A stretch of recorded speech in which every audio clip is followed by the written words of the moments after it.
Naam, habari za muda huu popote ulipo mpendwa msikilizaji na mtazamaji wetu. Matumaini yangu makubwa ni kwamba utakuwa salama usalimini. Ujambo na karibu kwenye habari zetu za asubuhi ya leo, ikiwa ni tarehe 15 mwezi Novemba mwaka wa 2025. Msomaji ni Ramsehi Ramadhan. Kama kawaida tuko hapa kukuletea habari za ukweli na za uhakika kutoka mashariki mwa DRC, jimboni Kivu Kusini, lakini pia jimboni Kivu Kaskazini, hususan na uko kwenye uwanja wa vita ambako mambo hubadilika kila saa na kila sekunde. Hivyo ili uendelee kupata habari zetu za ukweli na za uhakika, na kusitu kusubscribe channel hii, kucomment, lakini pia kusambaza habari zetu kwa walio wengi zaidi. Asubuhi ya leo tunayo mengi ya kuweza kukujuza mpendwa msikilizaji. Utasikia kuhusiana na wazalendo pamoja na jeshi la taifa FARDC kuchukua udhibiti wa vijiji vinne huko tarafani Masisi baada ya mapigano makali ambayo yameripotiwa kwa muda wa siku 2. Lakini pia utasikia habari kutoka kwa Kinshasa na sehemu zingine mashariki mwa nchi ya Jamhuri ya Demokrasia ya Kongo. Hivyo kuwa nami mwanzo mpaka tamati ili uendelee kupata habari za ukweli kutoka nchini Jamhuri ya Demokrasia ya Kongo. Basi usisahau kusubscribe channel hii.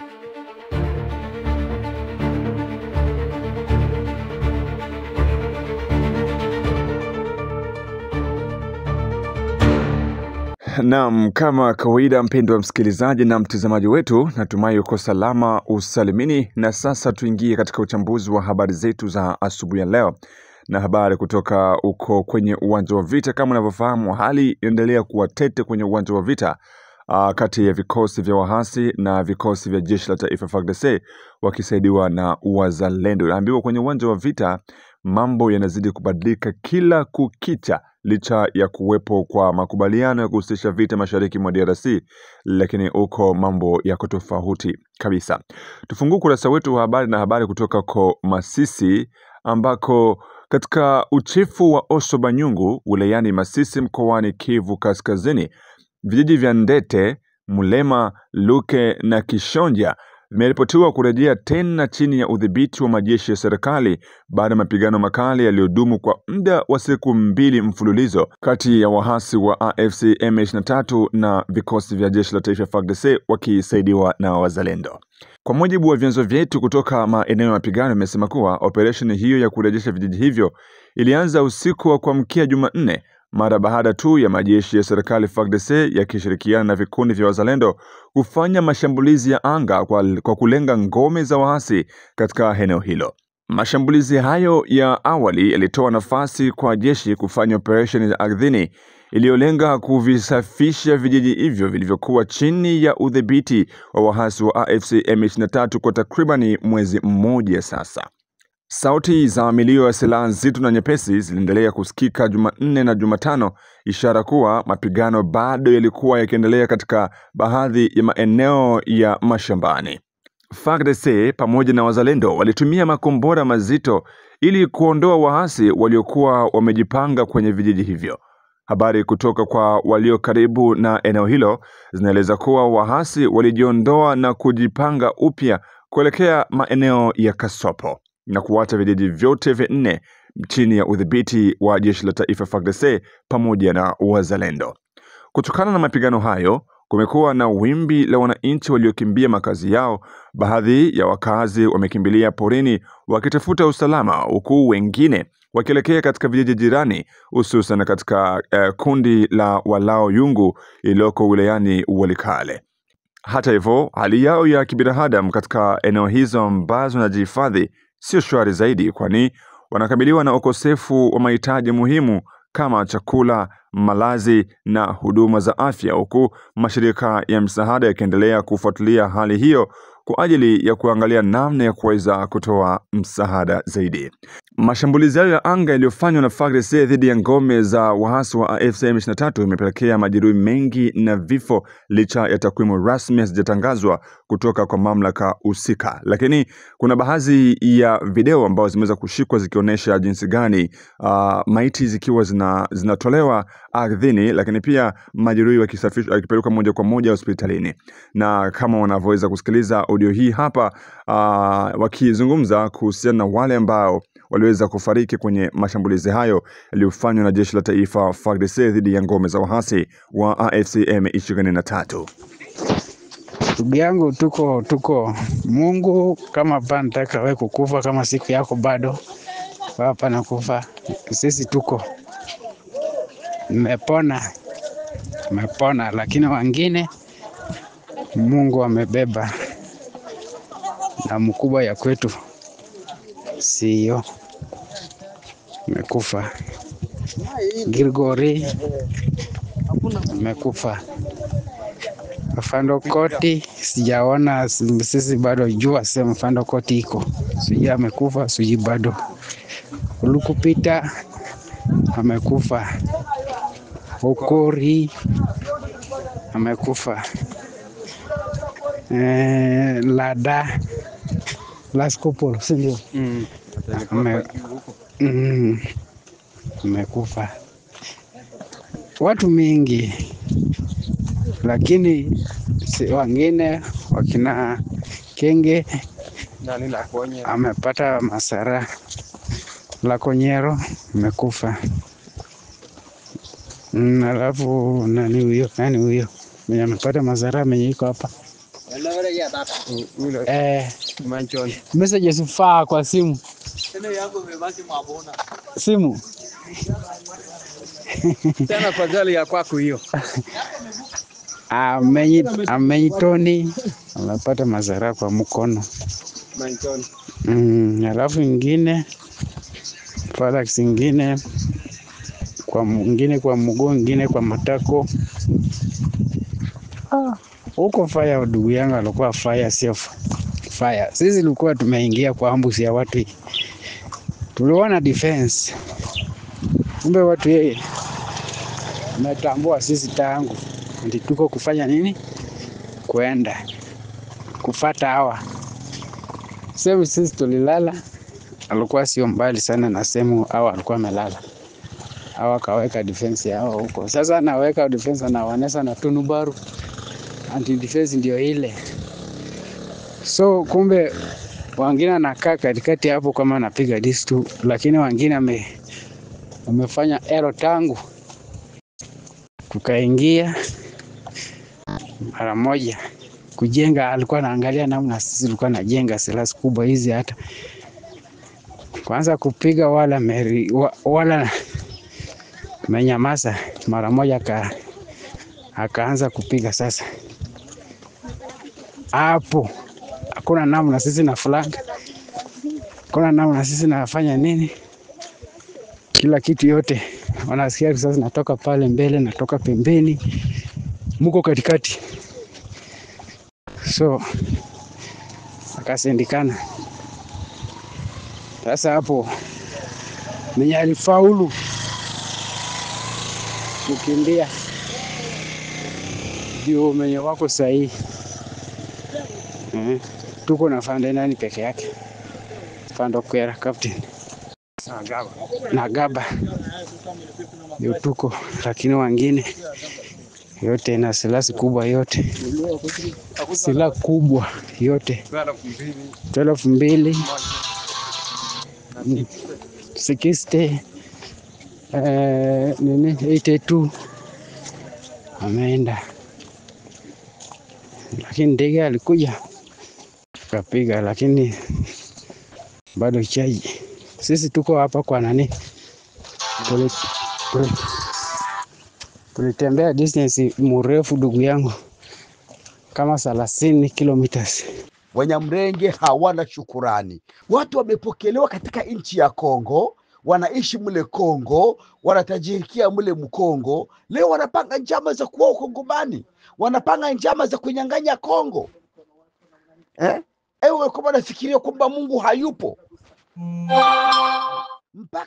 mpaka wanapanga njama za wao kanaambia kuweka majenero Kongo mzima ili wafikie sehemu wanyang'anye Kongo. Na Mungu naye alikuwa anawaangalia kinyume mnachokifanya. Unaona, wakati wa Mungu gisi umefika. Wakati wa Mungu umefika, kila kitu mnaweka wazi. Kila kitu Mungu anakitia wazi. Hivi Wanyamrenge mtaenda wapi? Na wale wote ambao kumelima wote watavuka Rwanda. Hivi Wakongomani hamutawaweza tena, kwa sababu Wakongomani wamekusha kuelewa. Ndio maana wazalendo wakitaka kuomba vifaa hakuna ya kutumba kule Luvunge, unasikia tu bado ordre ya serikali, kumbe ni ordre za bakasita, kumbe ni ordre za Masunzu. Ndio banafunga, ndio banafanya mbinu za kukamatisha Uvira, ndio banafanya mbinu za Banyamurenge Banyarwanda kuingia Bukongo, ndio banafanya mbinu bazalendo basipate pesa, ndio banafanya mbinu bazalendo basipate vifaa vya kugomboa Kongo. Sasa Mungu amegundua. Mungu ni mwema. Mungu tunayemuomba sisi. Ndio wakati umefika. Wakati ukifika hakuna wa kuziwia, hakuna wa kufyotola. Mungu akishasimama na kusema kwamba ni Wanyamurenge, ndio maana akili zenu hazikuemo. Kila kitu mko mnafanya kyote mpaka Wakongomani wanajua. Mkifanya haka Wakongomani wanajua, mkizungumza haka, na mlikuwa na majenerali humo Mkongo wengi sana, na wakingali emo, tunawakamata wote na kuwatoa katika Kongo. Mkifanya kitu Wakongomani wanapaswa kuelewa. Mkifanya kitu mpaka Wakongomani waelewe. Angalia, Kasita alikuwa Uvira, tukaelewa. Masunzu ameenda Kenya, amepewa franga ila akabatia Uvira na nini, tumeelewa. Na vingine mashindano wenye ambavyo kule mama Equateur na wapi, tunaelewa. Si Wakongomani ndio wanaleta zile habari, ni Mungu mwenyewe katikati ya Wakongomani ndio anatoa hizo habari. Mungu wote ni mwema na tunaendelea kumshukuru Wakongomani. Muda umefika wa Wakongomani kuitawala nchi yao. Na Mungu abariki Wakongomani wote, na Mungu abariki mipaka ya Kongo, na Mungu abariki Rais Tshisekedi na serikali yake yote, kwa jina la Yesu Kristo. Ufalme wa Wakongomani umekwenda kusimama kuanzia sasa, kwa jina la Yesu Kristo aliye mwamba na Mwokozi. Amen.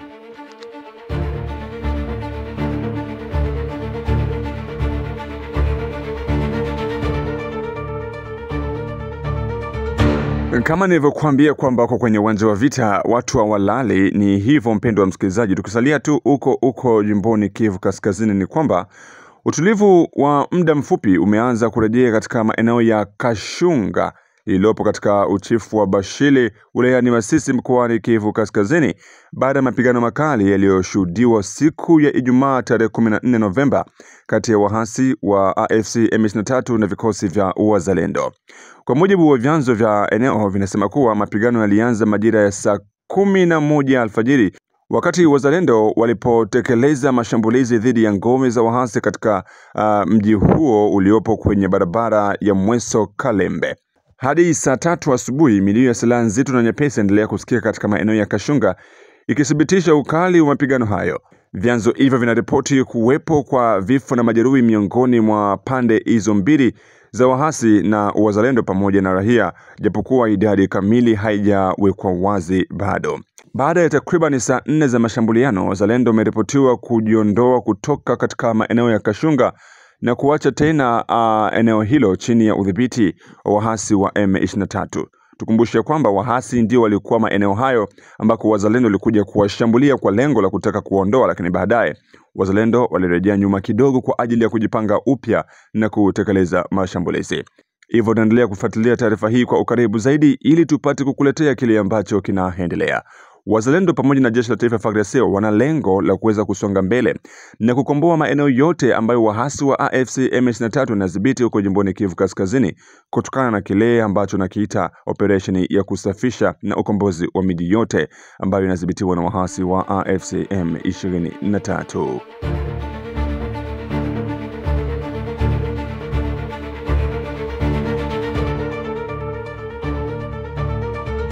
Naam, wakati mapambano yakiwa yanaendelea huko jimboni Kivu Kaskazini na kuwafanya mamia ya wananchi kuweza kukimbia makazi yao kwa kutafuta usalama zaidi, kumeibuka na taarifa za kutia wasiwasi katika groupment ya Ikobo wilayani Walikale mkoani Kivu Kaskazini, ambako shamba ya wakahaji waliokimbia mateso na ukatili unaodaiwa kufanywa na wahasi wa AFC M23 imeripotiwa kuuzwa kinyume cha sheria kwa wahasi hao na baadhi ya viongozi wa eneo hilo wanaodaiwa kujiunga na wahasi wa AFC M23. Tahadhari hii imetolewa na viongozi wa kimila pamoja na wamiliki wa ardhi hiyo ambayo kwa sasa wamekimbilia maeneo salama baada ya machafuko ya kivita katika eneo la Ikobo. Kwa mujibu wa vyanzo vyetu, wahasi wamekuwa wakinunua maeneo makubwa ya ardhi na kuanza kuyageuza kuwa malisho ya mifugo, hasa ng'ombe zao. Inasemekana kuwa lokality zote 6 zinaounda groupment ya Ikobo zinakabiliwa na hali hii ya kuanza kuuzwa kiolela kwa wahasi na kubadilishwa kuwa sehemu ya kulisha nyama zao. Kiongozi wa groupment ya Ikobo, Mwami Likanga Makasi Godfrey, amethibitisha taarifa hii na kuonesha hofu yake kuwa pindi machafuko yatakapokwisha, eneo lake litaweza kukumbwa na machafuko mapya ya mgogoro wa ardhi, hali ambayo inaweza kusababisha aina nyingine ya kutokuwa na usalama katika jamii yake. Mwami Godfrey ameongeza kwamba nyaraka zote zinazotumika katika uuzaji huo haramu hazitakuwa na nguvu yoyote ya kisheria kwa kuwa ardhi hizo zinauzwa na watu wasio na haki ya umiliki na nyaraka hizo hazijathibitishwa wala kuhakikishwa na uongozi wa kimila unaokubalika. Ametoa wito kwa wote wanaojihusisha katika biashara hii haramu ya ardhi kuacha mara moja ili kuepusha kuibuka kwa mgogoro mpya katika eneo la Ikobo, eneo ambalo tayari limeathirika kwa kiasi kikubwa na ukosefu wa usalama pamoja na migogoro mingine ya ardhi ambayo bado haijapata suluhu.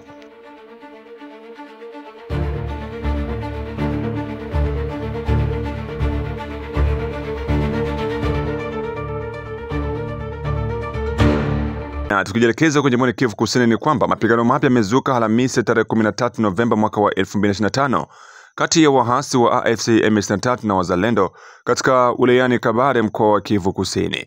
Mapambano haya yametokea katika eneo la Muchemi na Kabukungu karibu na shamba linalojulikana kama Shembayo na kusababisha hofu pamoja na kuhama kwa wakazi wengi waliokuwa wakipatikana maeneo hayo. Kwa mujibu wa vyanzo vya ndani, mapigano yalianza majira ya saa 6 mchana baada ya wahasi wa AFC M23 kushambulia ngome za wazalendo. Vijiji vya Muchenyi na Kabulungu ndivyo viliathirika zaidi na mapigano hayo. Kwa takriban saa 6, milio ya silaha nzito na nyepesi inaendelea kusikika katika maeneo yote hayo. Uongozi wa jamii za kirahia kutoka kwa Kabare vimelahani vikali kurejea kwa mapigano hayo, wakisema kuwa ni uhalifu wa wazi wa makubaliano ya kusitisha vita iliyosainiwa huko mjini Doha. Wanakemea vikali wahasi wa M23 kwa kuendeleza uchokozi wa kampeni za mapambano, hasa maeneo yanayozunguka hifadhi ya taifa ya Kahuzi-Biega ambayo inapaswa kuwa eneo huru bila mapigano. Mapambano hayo yametokea wakati ambapo matumaini ya amani yanaibuka mjini Washington ambako majadiliano ya makubaliano mapya yanaendelea. Hata hivyo, hali bado ni tete kwenye uwanja wa vita ambako FARDC na wahasi wa M23 wanalaumiana kwa kuikeuka makubaliano ya usitishaji mapigano katika maeneo ya Kibanda Mangobo, Walungu, Tuetue, Mwenga na Nyamaboko pamoja na uko maeneo mengine ya Kivu Kaskazini. Jamii ya kirahia inazitaka mamlaka za kitaifa pamoja na washirika wake wa kimataifa kuchukua hatua za haraka ili kuzuia ongezeko la mzozo huu katika maeneo mbalimbali mashariki mwa nchi ya Jamhuri ya Demokrasia ya Kongo.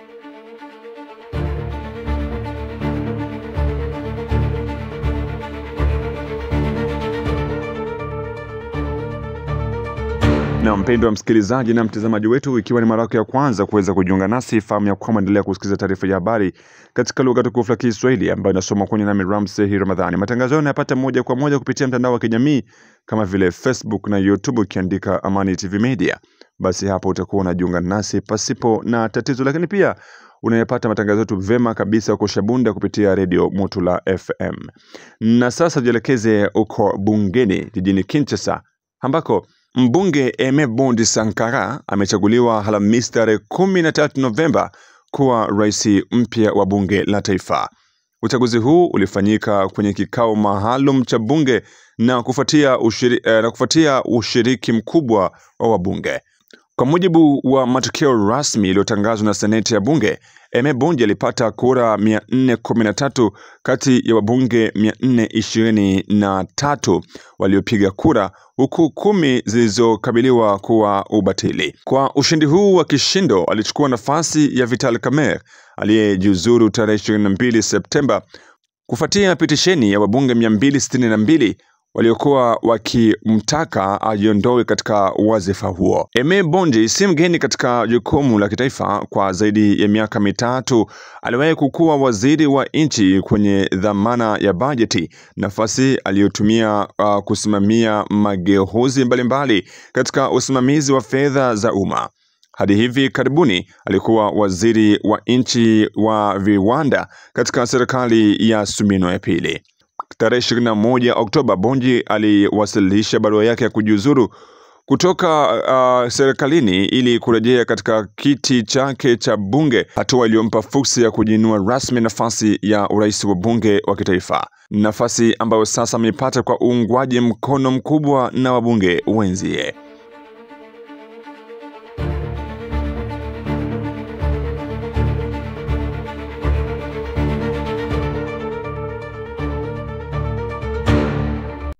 Mpendwa msikilizaji na mtazamaji wetu, na hapo ndipo tunaweka nukta katika habari zetu za asubuhi ya leo, ikiwa ni tarehe 15 Novemba mwaka wa 2025. Niseme shukrani kwa kuwa nasi, lakini pia hakikisha kwamba unasambaza habari zetu kwa makundi yote, ili na pia watapata kuzipata kama tunavyoendelea kukusambaratia habari hizi kila saa na kila sekunde.